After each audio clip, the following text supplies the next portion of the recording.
This is brand new tonight. A judge makes it easier for a former West Linn doctor accused of sexually abusing patients to get out of jail. That judge dropping David Farley's bail from $500,000 to $100,000. Farley will only have to pay 10% of that to get out, so $10,000. Katu's Christina Giardinelli was at the court for today's hearing. And Christina, you heard from some of the alleged victims.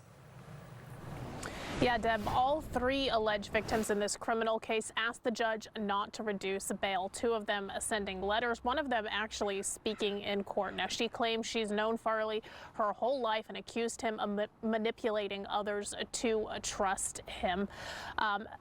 During Farley's first hearing last week, the judge allowed our cameras in court. Today, however, the request was denied by the judge at the victim's request. Now, this criminal case is separate from a civil lawsuit filed on behalf of over 100 victims. It's unclear whether the two cases share any alleged victims because names in the criminal case are not released. In court, Farley's lawyers relied on that lawsuit to argue that he's not a flight risk. They noted that he showed up for hearings in that case and came to Oregon last week to surrender himself once he found out about the criminal charges.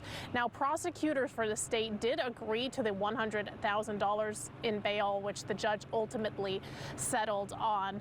Farley will, however, be required to surrender his passport to the court. He'll be allowed to continue living in Utah, but will need to come to Oregon for his trial. Live in Oregon City, Christina Giardinelli, Katu News. Christina, thank you. And Katu's been tracking this story for years now. We're joined now by Katu investigator Wright Gazaway. Hey, right, this journey's been more than 5 years long for Farley's former patients, right? Yeah, it has. They sued their former doctor back in 2020 and said he sexually abused them for years. They've been pushing since then to have this case prosecuted. In 2022, the Clackamas County District Attorney said state law simply made it too hard to prosecute the case.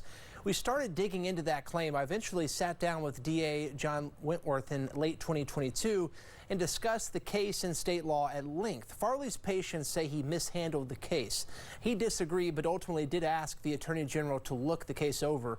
A Katu investigation found Oregon law did make it harder to prosecute doctors than other states. That's partly because of an exception in state law around sex abuse for medical care. That law has since changed. There is now a specific crime for sex abuse under the guise of medical care. However, the Attorney General's office secured an indictment and these criminal charges under the old state law. So it's clear AG Dan Rayfield's office felt the law as it existed is enough to prosecute the case. And Farley's patients have long told me they felt like they deserved their day in court. More than 100 of them have sued David Farley in civil court saying he abused them. I know you've been following this. Thanks, Wright. Yep. And of course, stay with K2 for continuing coverage as this case plays out. When we're not on the air, you can always find updates on K2.com or by downloading the K2 News app. It's free in your app store.